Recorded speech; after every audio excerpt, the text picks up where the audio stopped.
Pembahasan PPAD IPA Kota Jogja bagian 1 ini kita akan bahas nomor 1 sampai 10. Oke adik-adik, kita langsung aja ke nomor 1 adik-adik. Perhatikan teks informasi berikut, siapa yang tercepat ya. Ini tentang lari estafet adik-adik, nanti kalian bisa baca ya. Dan di nomor lari estafet yang sering dilombakan, yaitu ada di nomor 4 kali 100 meter. Berarti, atau 4 kali 400 meter.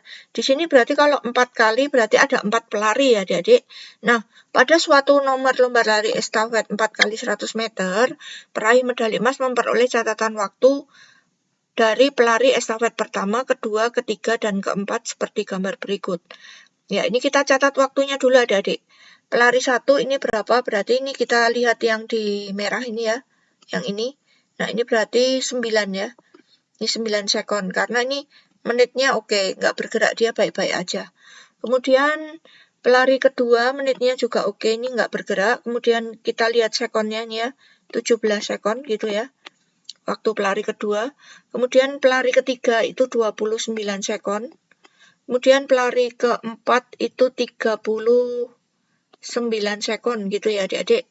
Nah, berdasarkan hasil catatan waktu tersebut, pelari yang berhasil menempuh waktu tersingkat adalah, jadi adik-adik, pelari 1 ya, waktu pelari 1 itu stopwatch menunjukkan 9 sekon, berarti ini waktu yang dicatat pelari 1 ya. Kemudian saat pelari 2, waktu yang dicatat di stopwatch adalah 17 sekon adik-adik. Itu dari 9 sekon adik-adik ya.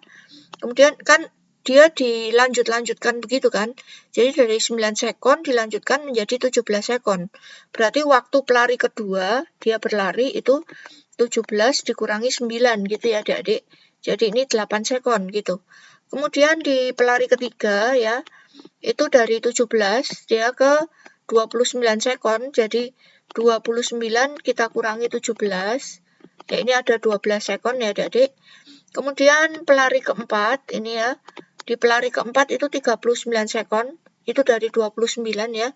Berarti 39 kita kurangi 29. Ini pelari keempat berarti waktunya 10 sekon. Ya, mana yang tercepat? Yaitu yang pelari kedua karena hanya 8 sekon. Jadi jawabnya adalah yang B.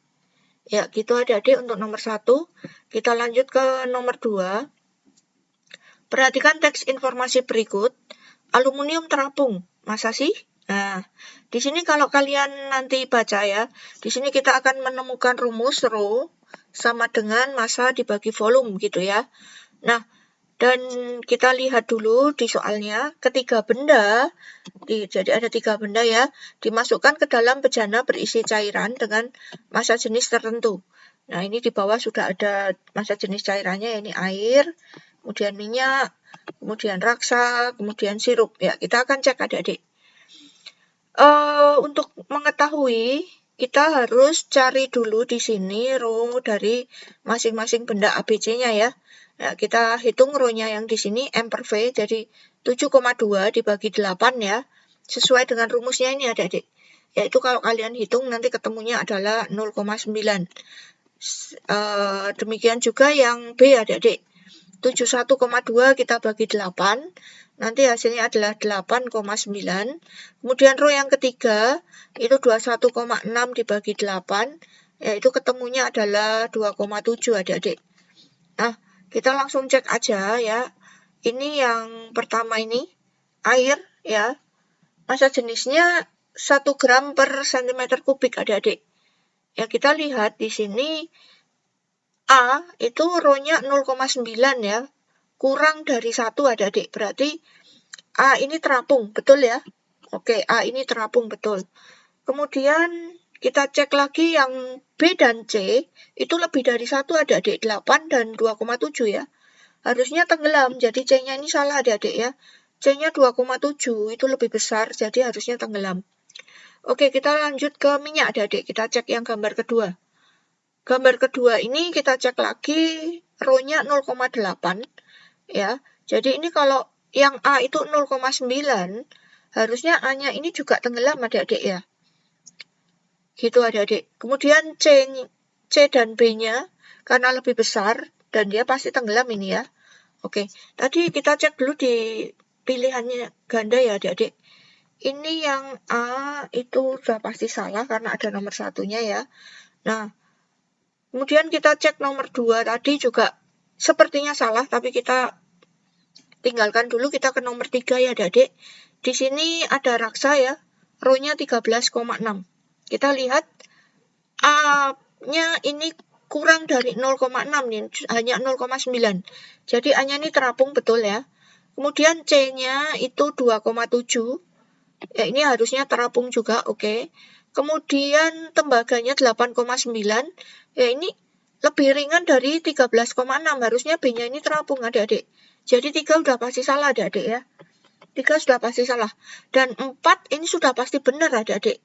Karena di sini tinggal 2 dan 4 ya. Tapi nomor 2 tadi A-nya harusnya tenggelam ya adik-adik. Tapi karena ini row-nya 0,8 ya. Ya kita anggap aja melayang nggak apa-apa. Tapi ini harusnya posisinya agak masih turun sedikit ya adik-adik. Paling nggak ya. Jadi ini yang mendekati adalah C. 2 dan 4 gitu adik-adik. Ya, kalian nanti bisa cek yang di nomor 4 ini kan row-nya 1,3 ya. Nah, ini A-nya melayang betul. C-nya dan B-nya ini tenggelam betul ya adik-adik. Ya, itu untuk yang nomor 2 adik-adik. Yang mendekati 2 dan 4. Oke, kita lanjut lagi ke nomor 3 adik-adik. Nomor 3, perhatikan teks informasi berikut. Pemeliharaan tangki tanam. Maaf. Pemeliharaan tangki tanam. Oke, kita lanjutin. Kalian boleh baca nanti ya. Kita lanjutin aja ke pernyataannya adik-adik. Berikut ini beberapa pernyataan terkait dengan peristiwa pengorbanan anoda. Nah, nomor 1 kita cek dulu adik-adik. Mg, magnesium ini ya, menjadi Mg2+, merupakan perubahan fisika. Oke, dari sini saja sudah salah ya adik-adik, karena ini dari unsur dia sudah menjadi ion, gitu ya. Nah, dari unsur menjadi ion ini perlu yang namanya oksidasi, dan hasil dari oksidasi ini adalah reaksi kimia. Ya, adik-adik ingat ya, untuk reaksi kimia itu ada peristiwa oksidasi, kemudian ada reaksi. Ya, kalau dia bereaksi atau reaktif, itu ini perubahan kimia semua ini adik-adik. Jadi nomor 1 ini sudah pasti salah. Ya, nomor 1 ini kita coret dulu adik-adik. Oke, kita cek nomor 2. Perlindungan katoda mempertahankan sifat fisika besi yang tidak bereaksi dengan O2. Nah, ini ada kata-kata bereaksi dengan O2, ini sudah pasti nggak mungkin sifat fisika adik-adik. Ini sifat kimia ya, jadi 2 ini juga salah. Ya, kita cek yang ketiga. Kalau kita lihat dari pilgannya ya, ini yang D udah pasti benar adik-adik. Tapi kita boleh cek dulu, pengorbanan anoda pada peristiwa tersebut memanfaatkan sifat reaktif magnesium. Ya, kita lihat di atas ya. Ini kalau kalian baca nanti memang pengorbanan anoda itu memanfaatkan sifat perubahan oksidasi dari magnesium. Jadi yang ketiga ini sudah betul.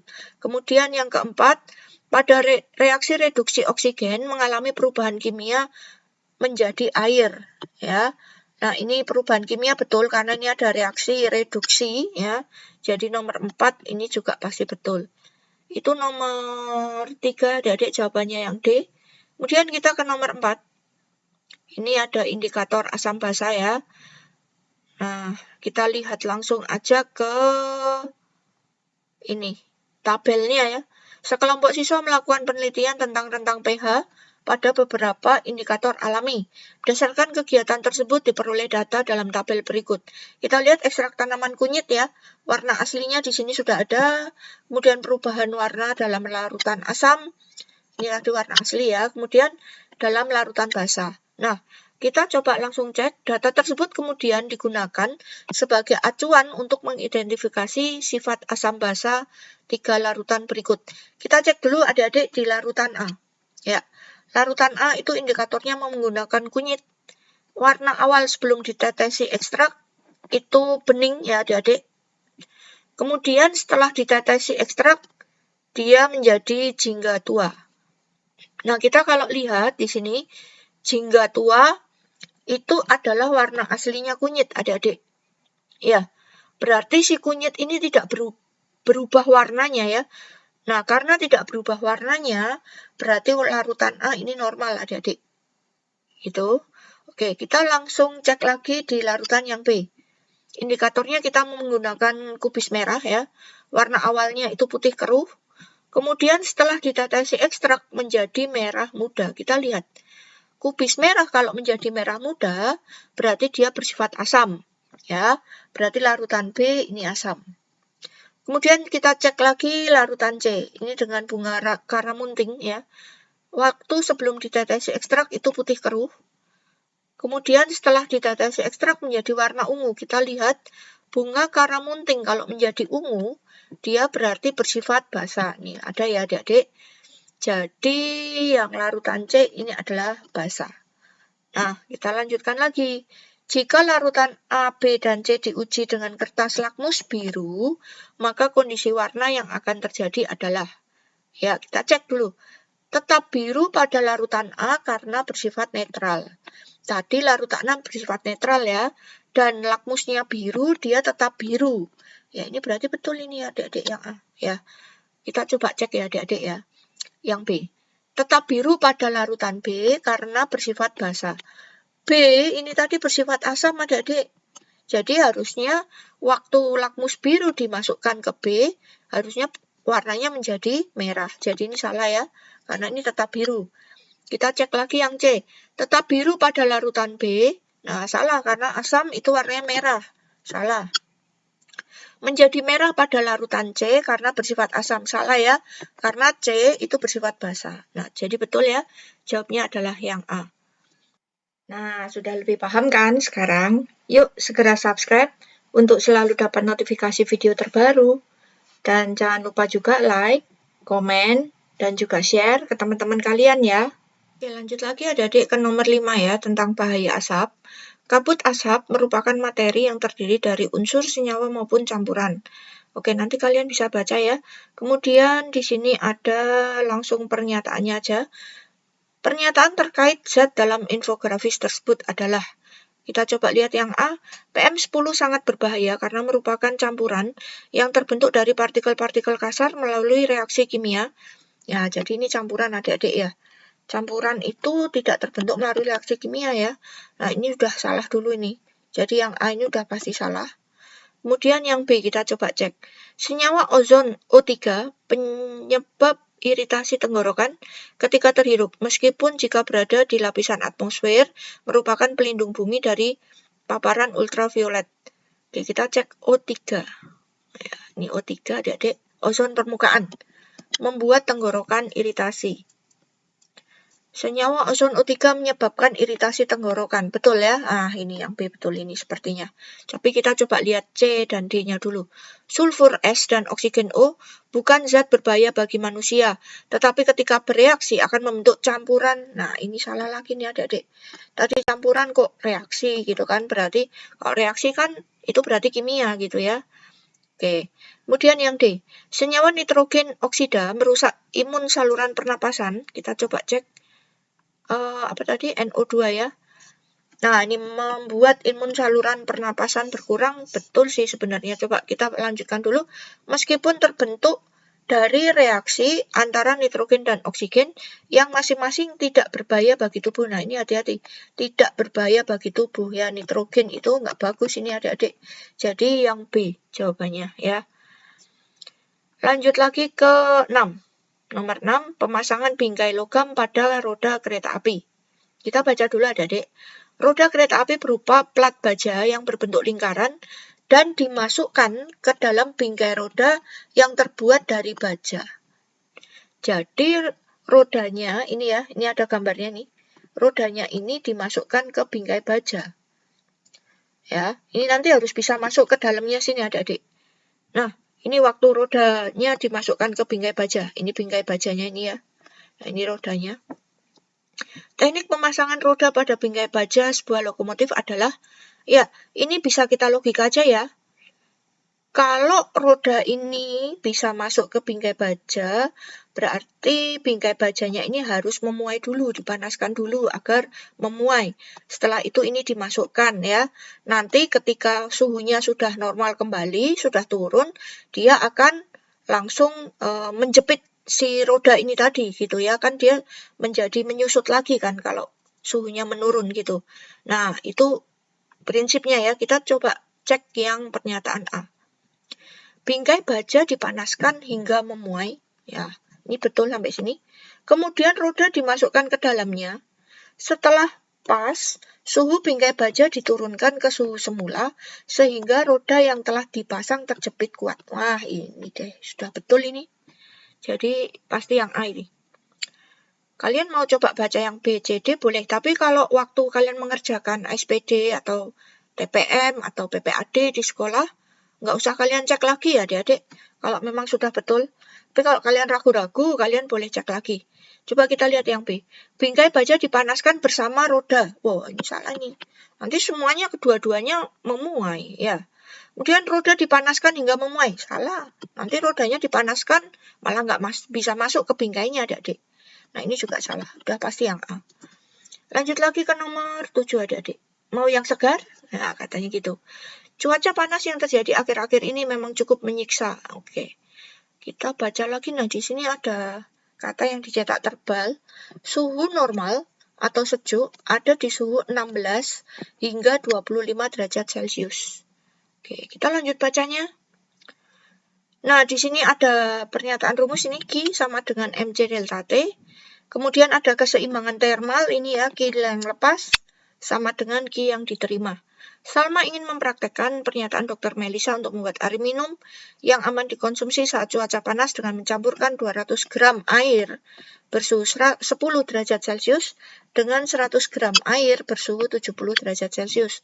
Apabila kalori jenis airnya 1 kalori per gram derajat Celcius, maka suhu akhir campuran. Kita mau cek suhu akhir campurannya ketika keseimbangan termal.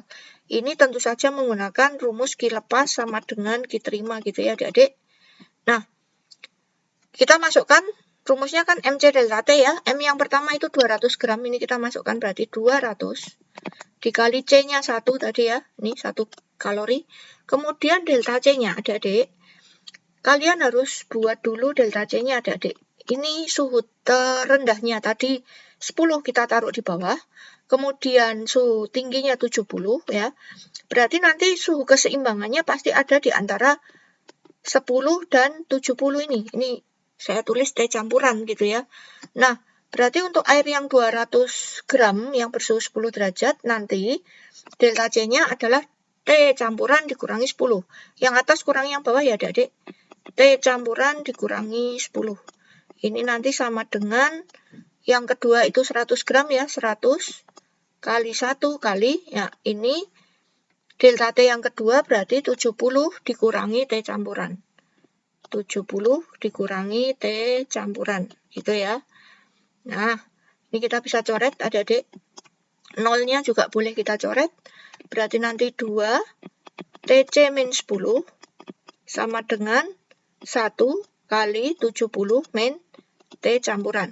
Oke, kita masukkan, kita buka kurungnya, berarti 2 TC min 20 sama dengan yang ini 70 min TC. Ya, kita tinggal pindah-pindahkan adik-adik. Min TC ini kita pindah ke kiri, 2 TC plus TC ya. Jadi plus ya. Ini berarti 70 min 20-nya kita pindah plus 20. Jadi ini berapa? 3 TC, ya betul. Sama dengan, pintar, 90. Berarti TC-nya berapa? 90 dibagi 3. Berapa adik-adik? 30. 30 derajat Celcius gitu ya. Nah, maka suhu keseimbangan termalnya 30 derajat Celcius. Coba kita cek yang di atas suhu normal. Tadi waktu kita bacakan suhu normal itu antara 16 hingga 25 kan. Kalau 30 derajat betul dong di atas suhu normal ya kan. Ya kalau di bawah suhu normal ini salah. Ambang batas atas salah. Batas atasnya kan tadi 25 kan. Batas bawah salah. Batas bawahnya 16 ya kan. Jadi yang A. Itu nomor 7 adik-adik.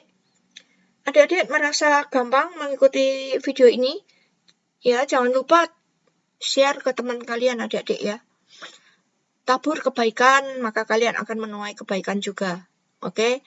Dan jangan lupa subscribe adik-adik ya. Biar kakak lebih semangat gitu bikin videonya. Kemudian nomor 8. Perhatikan teks informasi berikut, gerak lurus. Nah, kalian bisa nanti baca ya. Di sini ada GLB, udah tahu ya GLB, GLBB ya. Ya GLBB nanti ada dua, GLBB dipercepat dan diperlambat. Nah, untuk kita tahu GLB atau GLBB, itu tentu saja kita harus lihat dari apanya? Betul, dari kecepatannya. Nah, kita langsung saja ke tabelnya adik-adik.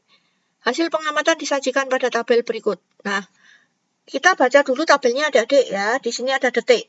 Jadi nanti bacanya detik ke-1, detik ke-2, detik ke-3, detik ke-4 gitu. Kemudian jarak tempuhnya. Ini ada pesepeda X dan Y. Ya, di sini belum ada kecepatannya adik-adik.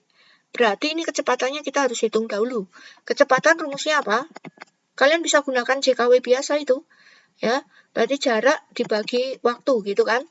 Nah, kita langsung bagi aja. Di sini kecepatan yang X ini ya, berarti 5 dibagi 1, berapa adik-adik? 5 ya. Dan ini kecepatan 10 bagi 2, 5 juga. 15 bagi 3, 5 juga. 20 bagi 4, 5 juga. Ya. Kemudian kita lihat lagi pesepeda Y. Pesepeda Y itu 7 dibagi 1, tetap 7 gitu ya. Kemudian 13 dibagi 2, berapa adik-adik? 6,5. 18 dibagi 3, 6. 22 dibagi 4, 5,5. Nah, ini yang X, ini kita sudah tahu nih, jadi yang X kecepatannya konstan tetap 5. Berarti yang X ini adalah GLB, ya. Ini GLB. Kemudian yang Y, kalau kalian lihat ini kecepatannya makin turun kan. Berarti ini adalah GLBB diperlambat. Jadi kita cari adik-adik jawabannya yang C. Itu ya adik-adik ya.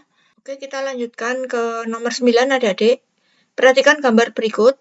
Track Hot Wheels ya. Wah, ini siapa nih yang suka main Hot Wheels nih? Ada yang untuk koleksi juga ya adik-adik ya. Ya ini nanti bacaannya bisa kalian baca sendiri. Kemudian ini akan saya lingkari aja yang rumusnya EP ini adik-adik, energi potensial, kemudian energi kinetik ya, rumusnya itu sudah ada. Kemudian energi mekanik ya. Energi mekanik adalah jumlah dari energi potensial dan energi kinetik. Kayak gitu ya adik-adik. Oke. Marcel memainkan Hot Wheels yang memiliki massa 300 gram dengan trek seperti gambar berikut. Pernyataan berikut merupakan kondisi energi EP dan EK pada posisi tertentu. Kita cek yang nomor 1 dulu. Dari titik A ke B terjadi perubahan energi potensial menjadi energi kinetik sebesar 0,27 Joule. Ya, di titik A ini mending kita cari dulu EP dan EK-nya adik-adik. Ya, kalian masih ingat nggak? Kalau di posisi yang tertinggi, EP itu kita bisa cari kan ya. Kita gunakan rumus MGH. 300 per 1000. Kenapa per 1000? Karena ini tadinya gram. Kita jadikan kilogram, karena di sini gravitasinya 10 meter per sekon. Kita gunakan MKS ya. Jadi dikali 10, kita kalikan lagi dengan ketinggiannya. Ini ketinggiannya 90 cm. Berarti kita harus jadikan meter adik-adik, per 100 ya. Kita jadikan meter. Oke, ini kita coret dulu nolnya 3, 1, 2, 3 nih ya. Hilang. Kemudian ini 0, ini dengan ini juga habis. Berarti 27 per 10. Itu berarti 2,7 Joule. Itu EP-nya di A. EK-nya berapa EK-nya? Ya, EK-nya adalah 0.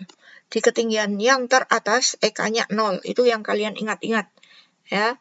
Begitu juga nanti waktu di B, ya di B sini, karena ini dia nggak punya ketinggian, berarti malah di EP-nya ini adalah 0. Itu ya, jadi kalau ketinggian yang teratas, EK-nya 0, kalau yang di bawah, EP-nya 0 gitu ya. Berarti di sini EK-nya kita bisa cari dong, bisa. Pakai apa? Setengah MV kuadrat tadi rumusnya. Ya, tapi V-nya kok nggak diketahui, gimana dong? Kita bisa cari dari EM. Makanya kalian kalau mau cari seperti ini, kalau sudah cari EP, EK, langsung mending kalian cari EM-nya. Ya, energi mekanik tadi adalah jumlah, energi potensial, dan energi kinetik. Nah, 2,7 ditambah 0 ya tetap 2,7 ya. Dan energi mekanik ini tidak berubah dimanapun. Ya, jadi energi mekanik di sini pun adalah 2,7. Jadi kalau jumlah EP dan EK di titik B ini 2,7, berarti EK-nya di B ya 2,7. Ya, 2,7 tambah 0 kan 2,7. Jadi kita cek lagi kembali ke pernyataan 1, dari titik A ke B terjadi perubahan energi potensial, betul ya, tadi dari energi potensial menjadi energi kinetik gitu ya, sebesar 0,27 Joule. Nah, yang salah ini adik-adik nih, salah ketik kayaknya nih ya, harusnya 2,7, kalau 2,7 Joule ini benar gitu. Tapi kita simpan dulu adik-adik. Kemudian yang kedua, dari titik B ke C terjadi perubahan energi kinetik menjadi potensial sebesar 0,12 Joule. Coba kita cek dulu ya. Dari titik B ke C, kita lengkapi dulu yang di C.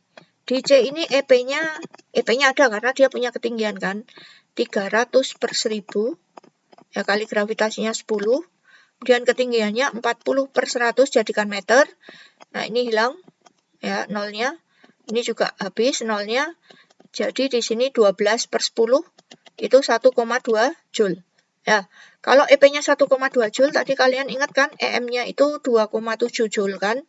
Berarti EK-nya berapa adik-adik di sini? 2,7 dikurangi 1,2. Berapa? 1,5 Joule. Ya, kita kembali ke pernyataan 2. Dari titik B ke C terjadi perubahan energi kinetik menjadi potensial sebesar 0,12 Joule. Ya, tadi energi kinetiknya 2,7 berubah menjadi energi potensial di sini 1,2 Joule. Ini kalau 1,2 Joule 2 ini juga betul adik-adik. Sepertinya ini salah ketik ini sepertinya. Kemudian nomor 3 ya. Dari titik C ke D. Nah, kita lihat lagi yang D. D ini EP-nya 0 ini adik-adik. Ya, berarti EK-nya di sini juga 2,7 ini. Karena EM-nya tetap 2,7 kan. EM itu kan nggak berubah. Ya, jadi dari C ke D terjadi penambahan energi kinetik. Energi kinetiknya tadi yang di C 1,5, di EK 2,7. Jadi penambahannya harusnya 2,7 dikurangi 1,5. Ini 1,2. Ya, salah ini ya. Yang nomor 3 udah pasti salah. Kemudian nomor 4. Dari titik D ke E terjadi penambahan energi mekanik. Nah, ini udah pasti salah adik-adik. Energi mekanik nggak mungkin bertambah. Energi mekanik itu besarnya sama. Jadi, 3 dan 4 ini udah pasti salah. Jawabannya harusnya 1 dan 2. Tapi kalau salah ketik begini ya sebenarnya salah semua gitu ya. Tapi yang mendekati itu yang A. Lanjutkan nomor 10 adik-adik. Tarik tambang. Ya, kita coba lihat di sini tarik tambang. Gaya adalah tarikan atau dorongan dan sebagainya. Pada suatu pertandingan tarik tambang mempertemukan tim keluarga Pak Riza dan Pak Rizky. Oke, kita lihat di sini. Di keluarga Pak Rizka ada Bu Siti, Bunga, Roni ya, dengan gayanya masing-masing di situ. Kita hitung dulu F total yang di sini aja adik-adik. F total ini kita jumlah semua 320 tambah 570 tambah 670 ditambah 350 ya. Berarti ini kalau kita hitung 1910 ini. Kemudian kita hitung juga F total di keluarganya Pak Rizky. Berapa ini? Ada Dodo, Rudi, Pak Rizky, dan juga Bu Sinta. Ya, 300, 310, 680, 550. Ini kalau kita jumlahkan 1840. Ya, kalau kita lihat sekilas ini sudah pasti menang keluarganya Pak Rizka ini ya. Karena F-nya lebih banyak dibandingkan keluarganya Pak Rizky. Pada menit kedua, tim keluarga Pak Rizka, ya Pak Rizka lebih unggul dengan kondisi gaya yang sesuai dengan gambar. Untuk mempertahankan keseimbangan atau memenangkan perlombaan tersebut, upaya yang harus dilakukan oleh tim keluarga Pak Rizky. Jadi, untuk menang Pak Rizky harus ngapain gitu, ya. Kita cek yang A. Bu Sinta menambah gaya 40 Newton dan Dodo menambah 30 Newton. Berarti nambahnya 70 Newton. Gitu kan. Berarti 1840 ya, ini tadi awalnya kan Pak Rizky 1840. 1840 ditambah 70 berarti. Ini kalau kita hitung berarti nanti ketemunya 1910. Ya tadi padahal keluarganya Pak Rizka juga 1910 kan. 1910. Jadi ini seimbang ini, belum menang dia. Kemudian yang B, Rudi dan Pak Rizky menambah gaya masing-masing 35. Ini juga sama adik-adik berarti ya, 1910. Jumlahnya kalau 35 kali 2 kan juga 70 gitu kan. Kemudian yang C, Dodo dan Rudi menambah gaya masing-masing 40. Ini berarti nambahnya 80 adik-adik. Kalau kita hitung ini berarti jumlah gayanya menjadi 1920. Dan ini lebih besar dari keluarga Pak Rizky sekarang ya. Di keluarga Pak Rizky 1910 ya. Ini yang benar. Yang C adik-adik. Ya. Oke, 10 nomor kita sudah kerjakan, kita sudah bahas. Nah, untuk nomor 11 sampai 25 yang di bagian keduanya kita lanjutkan nggak adik-adik? Kalau lanjutkan, komen ya di bawah, ketik lanjut dong, begitu. Nanti kakak akan segera buatkan kalau banyak yang mau lanjut. Jangan lupa share ke teman-teman kalian dan juga subscribe adik-adik.